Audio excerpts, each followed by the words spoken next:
we will start with Plancherel's theorem,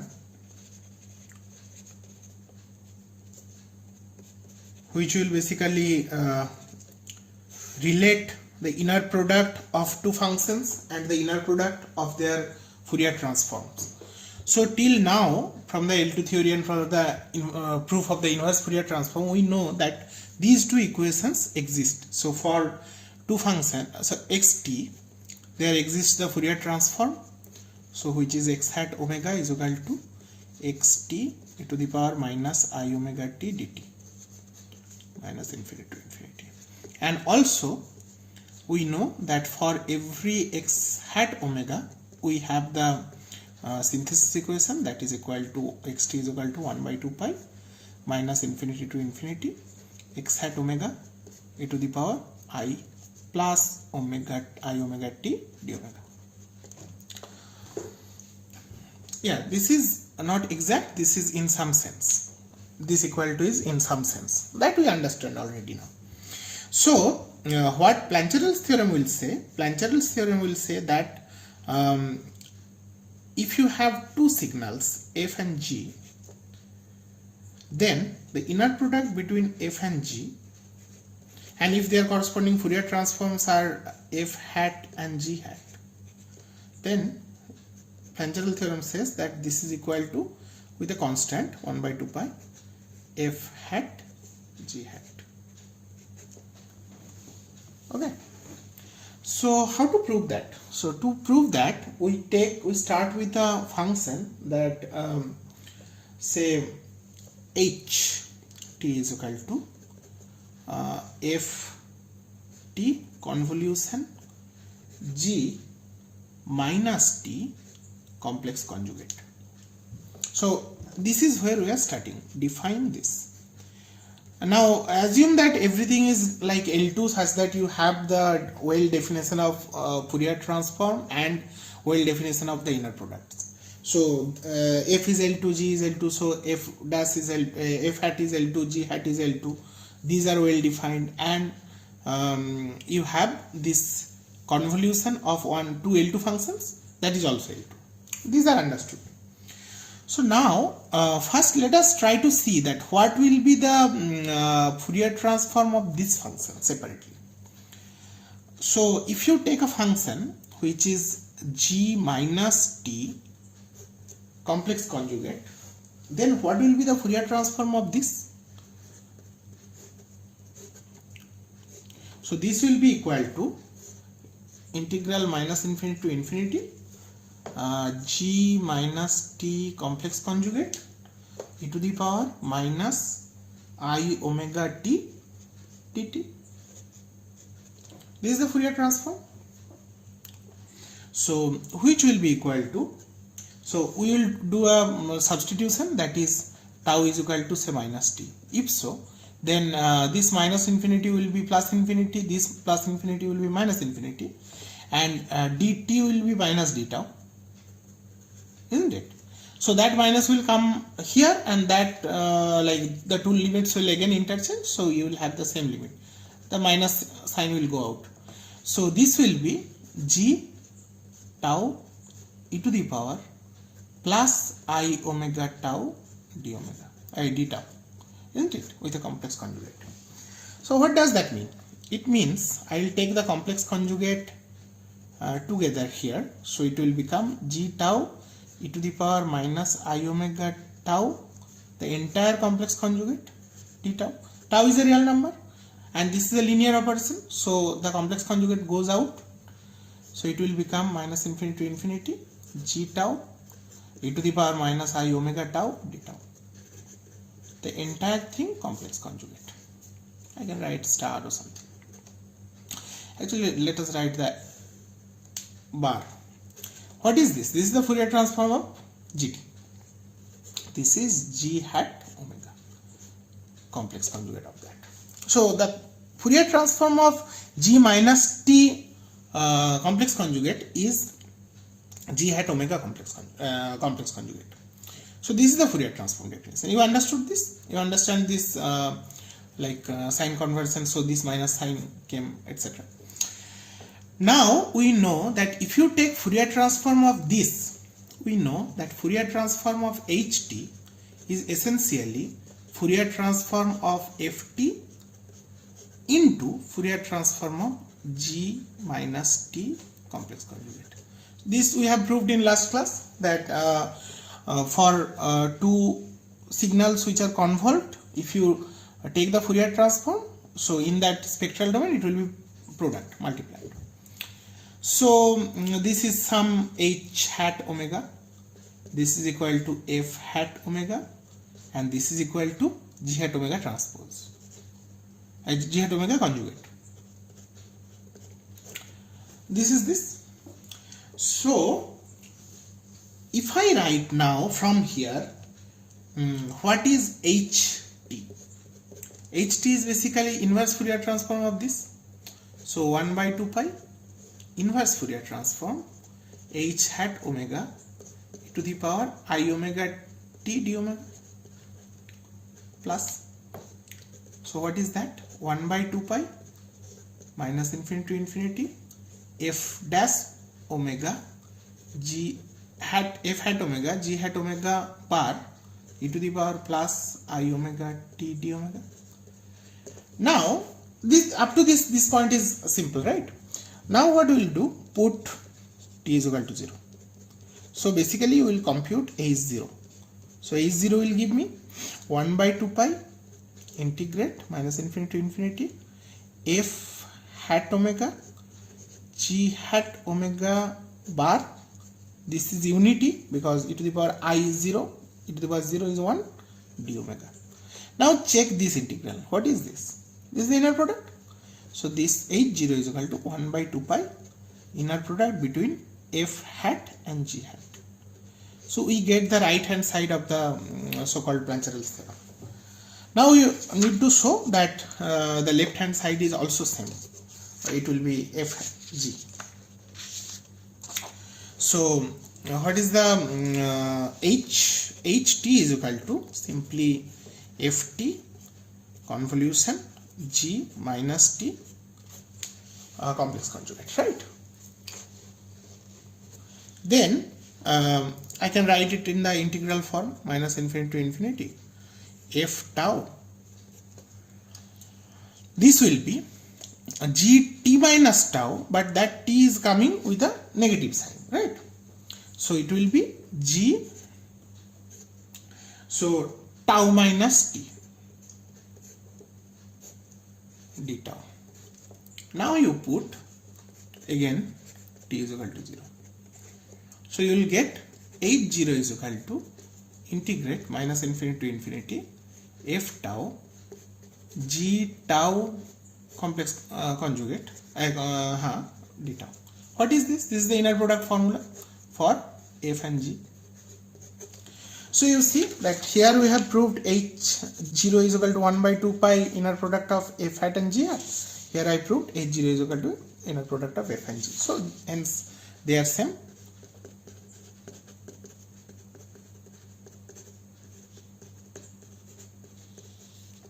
So this is the Plancherel's theorem. We can extend one step forward to get a Parseval kind of theorem also. So we can say that to be the Parseval's theorem. Just one step. So it says that put g is equal to f, then it will be f and f will be equal to 1 by 2 pi f hat and f hat. What is this? This is basically the norm square. This will be 1 by 2 pi norm of f hat square. So you see that essentially what is happening for any signal in a space. So this is like some signal f. So if you take the energy or the L2 norm, and if you take the Fourier transform, and you will get another signal which is say f hat, and if you take the norm of the energy, it remains same with the factor of 1 by 2 pi. That 1 by 2 pi factor will remain. So to mediate this like problem of 1 by 2 pi, some people prefer 1 by root 2 pi in both the equations, such that this thing does not come, because, and then in the inner product definition, within the definition you will put 1 by root 2 pi, such that it will look very clean that 1 by 2 pi factor will not come there. But these are trivial like notations, so we should not be bothered about this thing. We understand that whenever we are saying that the norm is preserved or inner product is preserved, we will understand that there is some 1 by 2 pi factor involved over there in this Fourier transform scenario. Anyway, so you can see that the geometry is remaining intact. So whatever be the except this scaling factor. So if you take two vectors, whatever be the ratio of their lengths, that ratio will remain constant. If you take two vectors, whatever be the angle between them, that angle should remain constant. If they are orthogonal, they will remain orthogonal, etc., etc., right? So scale up does not change the angle. So when you take cos theta, in the numerator and denominator the same 1 by 2 pi will arrive, and that will cancel out, right? What is cos theta? Cos theta between two angle, two functions, so f and g, it is basically the inner product of f and g divided by the norm of f and the norm of g. So you can clearly see that if you take this side, if this is a cos phi, some other angle between f hat and g hat in this space, then it will be inner product of f hat and g hat divided by the norm of f hat and norm of g hat. So this will be equal to 1 by 2 pi into like 2 pi into f and g, and this will be also root 2 pi into f, and this will be root 2 pi into g, and this 2 pi cancels out, it will remain same, so it will be basically cos theta. So you will know that the phi is equal to theta. So angle remains same. So in this like Fourier, under Fourier transform, that's why Fourier transform is called a geometry preserving transformation. Preserving transformation or unitary transformation.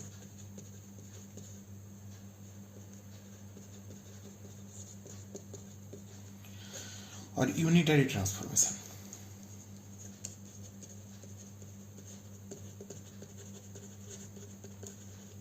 So this is like one of the major theorem of Fourier transform. We will use this quite often. Now we are interested not in signal. Of course signals are important, but our main focus will be the networks. So how signals interact with the networks. So to go there, we quickly like understand what a linear time invariant system is, and we will prove the convolution theorem. Not in the very rigorous analytic manner, but using Dirac delta. So somebody can ask the rationality behind those convergences and all, but right now I am skipping them because we do not have enough time to go into the full generality. So Dirac delta will save lots of time, but of course it will not be like strictly L2. That thing we understand. So it is actually a distribution which is used only within an integral, that to a special type of integrals, but we understand what it does. So we can try to use that, and we can get this convolution theorem for LTI system. We will characterize the LTI system, and I am not deriving all the formulas of Fourier transform, like the differentiation formula, integration formula, etc., etc., because we will derive everything during Laplace transform. Laplace transform is the transform where we will put our focus, because Laplace transform is something which is important for this causal linear time invariant systems, and our like the networks, the description of the networks, it will be very easy if we develop the Laplace transform first. So the other algebraic and other behavior apart from the geometric behavior which we discussed, the different algebraic behaviors, those I am skipping for the time being, because we will be discussing the exact thing for Laplace transform, and from Laplace transform going to Fourier transform is not a big deal. Like it's a trivial extent, like just dropping the real part of the exponent. So let us start with LTI system first. So after discussing signals for some time, let us come back to systems. So this is LTI or linear time invariant system.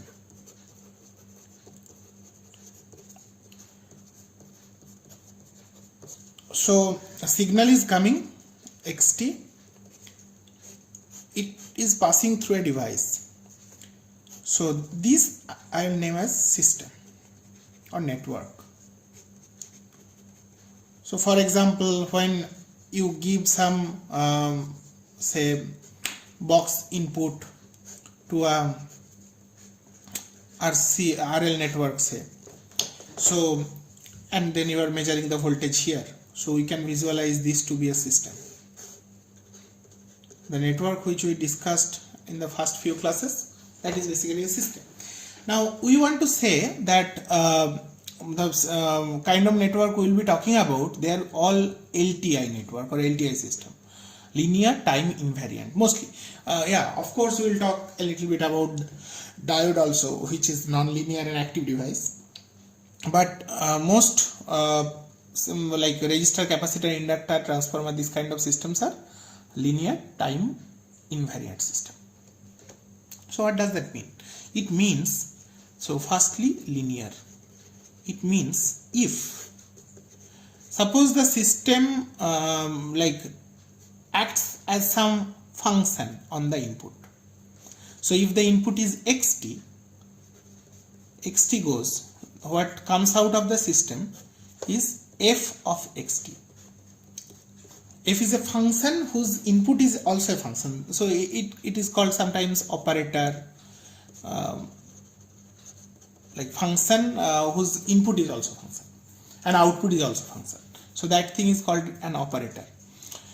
So this f, it is linear and it does not depend on the absolute time. So linear means that if you give x, you get fxt. So if you give alpha xt plus beta yt, where xt and yt are two functions and alpha and beta are two scalars, complex numbers or real numbers, and if you pass it through this operator f, the output should be f of this thing, which will be equal to alpha f xt plus beta f yt. This is the definition of a linear system. What do you mean by time invariant? Time invariant means that if the input is xt and if it passes through this f and your output is f of xt, then if the input is xt minus tau, then immediately I know that this will be f, this I can write as some fx, which is a function of time at time t. This is the same thing, right? So here it will be equal to fx t minus tau, which is the straight way writing that, but that will be equal to of that function fx at time t minus tau. So this is linear, this is time invariant, means if you translate the time, the output is also time translated. There is no other artifact. So linear time invariant means which is simultaneously linear and time invariant. So we will show you that how to characterize a system, LTI system, in terms of the like Dirac delta function and the convolution integral. So which will be our celebrated convolution theorem. So for that, actually we will talk about Fourier series a little bit as well.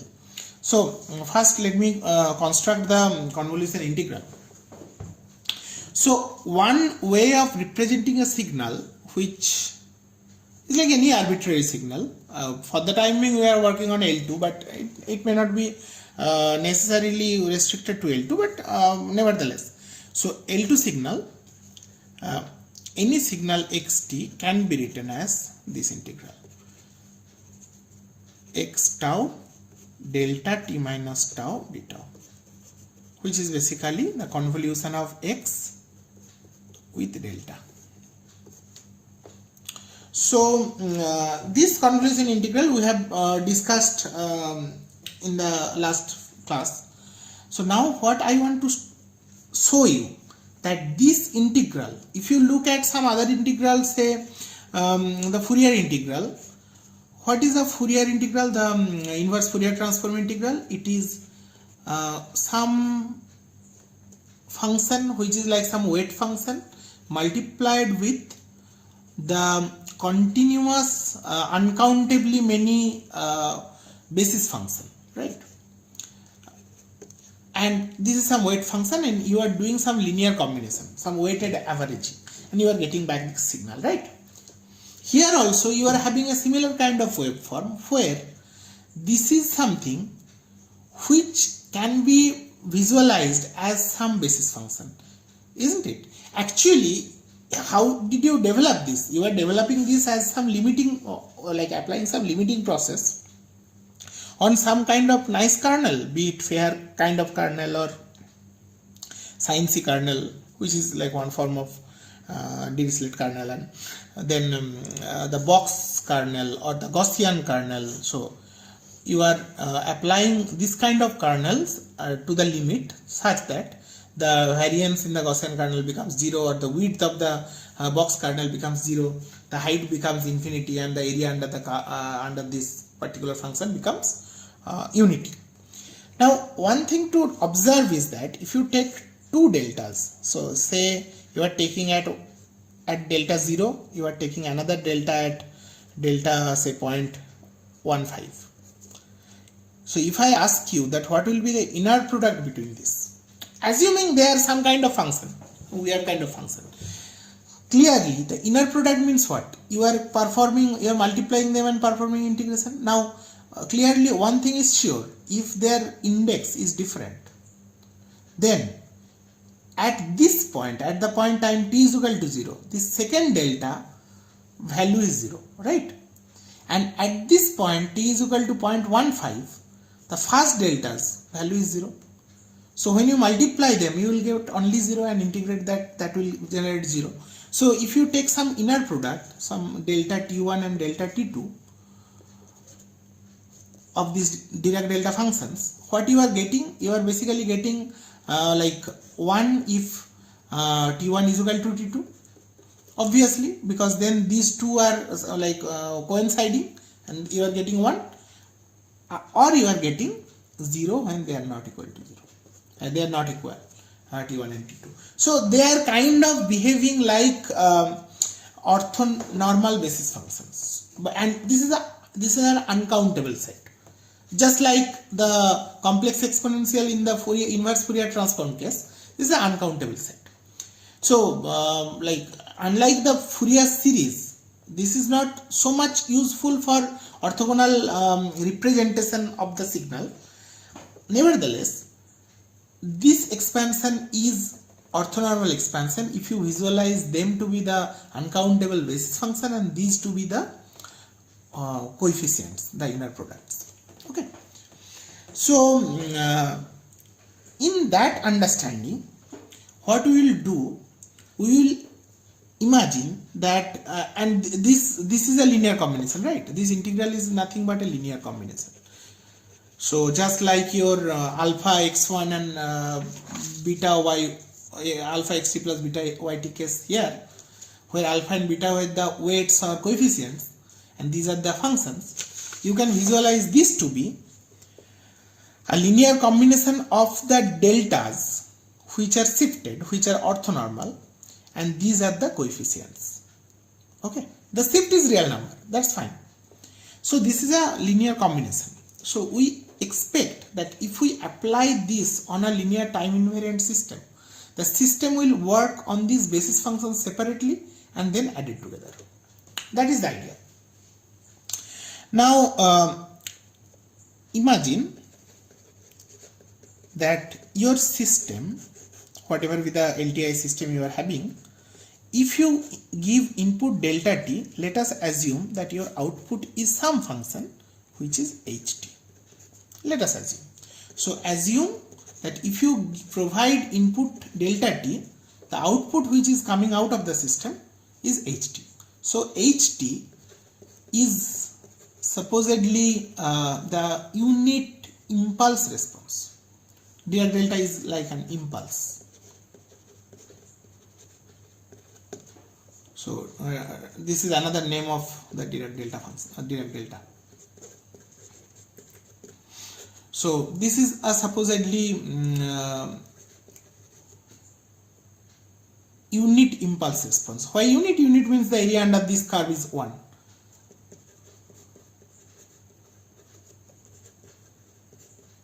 I don't know what is the unit impulse response yet, but suppose there is something which is the ht, which is the unit impulse response.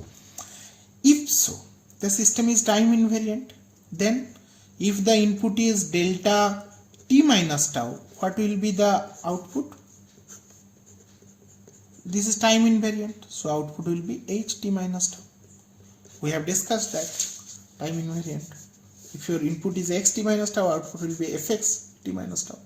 So if input is delta t minus tau, output will be h t minus tau. Fantastic. Now I will use the first condition, which is the linearity. So if my input to this system, this LTI system, is not delta but a linear combination of deltas where the weights are stored in a function x. So delta t minus tau d tau. This is my input, minus infinity to infinity. So the expectation is that for every delta the input is h, and you are you will perform linear combination using this weight function. So for every delta t minus tau, you are giving one ht minus tau, and that ht minus tau will be combined with the weight function, which is x tau, isn't it? Here what we have seen, if xt, the constant multiplier is alpha, so the corresponding, when xt is passing through this, you are getting fxt, it will be multiplied with alpha. Yt passing through it, you are getting fyt, it was multiplied by beta, so it will be multiplied by beta. So similarly, for every delta t minus tau, you are getting ht minus tau, it was multiplied by x tau, it will be multiplied by x tau, and this is the sum process. So output will be this t tau. So what is this? This system is xt, that is my decomposition. So if the input you are giving is xt, what output you are getting? You are getting this integral. What is this integral?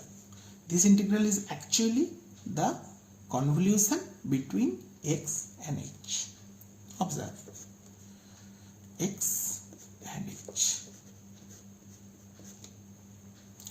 So linear time invariant system is characterized by its unit impulse response, where the output will be convolution of the input signal with the unit impulse response. Okay, so this is a remarkable result I have done in a very easy way. The actual proof is not this easy. There are lots of issues in terms of convergence and all. I skipped it purposefully because we do not have that much time to enter into that analysis, but we need to know these particular characteristics. But this convolution, this is interesting because when you have a system and input is xt, this system is say characterized by ht, the impulse response, output becomes xt convolution ht. So if I ask you that what will be the frequency domain behavior of this system, you know, so the input frequency domain behavior is the Fourier transform of that. What is that? X hat omega. And if that is given to the system, what will be the output? Output will be the Fourier transform of xt convolution ht. What is that? That is Fourier transform of xt into Fourier transform of ht. This is xt x hat omega, and this is, let us define some h hat omega, which is the Fourier transform of ht. This is your output, which I can name as your y hat omega or something.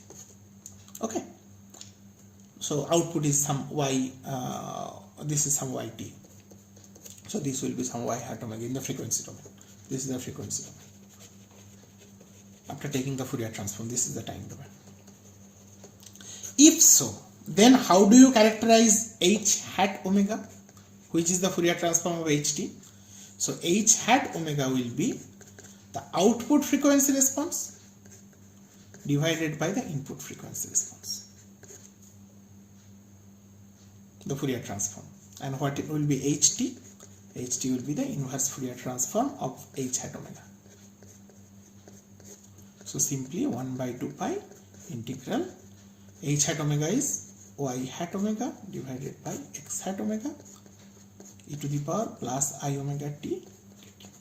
So for any given input, if you can compute the Fourier transform of the input and measure the output, compute the Fourier transform of the output, then perform this integral, you will get the impulse response of the system.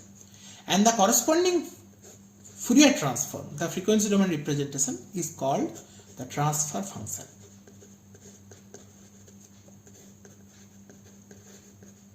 Which is defined by this. This is called the impulse response.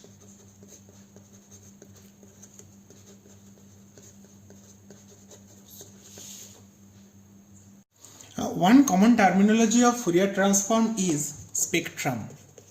You will see that people will say, what is the spectrum of the signal? So if the signal is xt, we say that the spectrum is x hat omega, which is the Fourier transform of xt. This is the common terminology, spectrum. But where did you learn about spectrum earlier? In linear algebra. So where it has come, spectrum is basically the eigenvalues. So what is eigenvalue? So eigenvalue means eigenvalue and eigenvector, that if you apply some matrix on a vector and if you get the vector back with a constant, complex constant, then we say that this equation is eigen equation and this vector is basically an eigenvector. And this is the eigenvalue. So what it does, actually it talks about the directions, how you can decompose or expand A in a particular way. So here some kind of orthogonal decomposition, it talks about that. So if I show you this matrix A is basically the operator which you are using. So we want to show you that indeed if the operator is the convolution operator of a LTI system, so this is the impulse response and you are basically doing convolution for any input xt and you are performing hxt. So in this convolution operator, the input is a function, output is a convolution operator over a function. So this is like some function h over xt. I can write like this. So if we get back at this output the same signal with a constant multiplier, that constant can be a complex number, then we will say that that function is an eigenfunction and the constant multiplier is a eigenvalue of spectrum. So we say, I am not constructing from basic. I know that result I am stating bluntly because I just wanted to show you something interesting. We say that the Fourier transform of this impulse response is essentially the spectrum, and that is why Fourier transform is called spectrum. The eigenvalue and the complex exponentials are the eigenfunctions, which are the eigenfunctions of the convolution operator. Let us try that. Let us see that. So what are the, suppose you are taking a periodic or finite support signal as your input. So your signal is, suppose x belongs to L to 0 to 2 pi, which we have taken earlier. So in that situation, what is your t? T is equal to 2 pi. What is your omega 0? Omega 0 is 1, 2 pi by t, which is 1. Then your eigenfunctions, the orthonormal basis functions are basically normal basis functions are basically the complex exponentials. We know from Fourier series, right? E to the power I n t. I n omega 0 t, omega 0 is equal to 1 in this particular case. And for all n is the integer set. Then if in this system ht, if I give input this complex exponential, you see where things are connected, what will be the output? So the output will be this operator h to the power int will be equal to ht convolution with to the power int. That will be equal to integral. Here the range of the time is 0 to 2 pi. So 0 to 2 pi. And this is h is periodic. They are defined over the unit circle. So the 0 to 2 pi is warped. So no issue. So h tau. This convolution is basically that circular convolution, but that's fine. E to the power minus e to the power I n t minus tau d tau, isn't it? That's the convolution. So here tau remains, I n t goes out. So in e to the power I n t, you see, this will be integral 0 to 2 pi h tau e to the power minus I n tau d tau. What is this? If h tau is defined over this 0 to 2 pi, then this integral will be same as minus infinity to infinity, which is basically the spectrum. So that will be your spectrum multiplied by e to the power int. So input is e to the power int, output is basically complex number constant multiplied by that e to the power int. So that's why this is called spectrum. We can do this not only for this particular example. We can try this out for the real number also, but the basic idea is the same. So the complex exponentials are used as your fundamental like tool for analyzing any system. They are not only basis functions, they are eigenfunctions. So so whenever in a network we will talk about Bode plot, etc. We will talk about frequency response. In your introduction to electronics course also you will learn that frequency response. What do? They like excite the system with a sinusoid, pure sinusoid at the input, and check that if you excite it with a pure sinusoid, which is basically a projection of the complex exponential, you are expecting that the output will be also a pure sinusoid with different amplitude and phase. So different amplitude and phase of the output sinusoid is basically corresponding to a real number, a complex number. So complex number is having a amplitude and phase, right? So this is a complex number. This complex number can be written as some a omega and some phase phi omega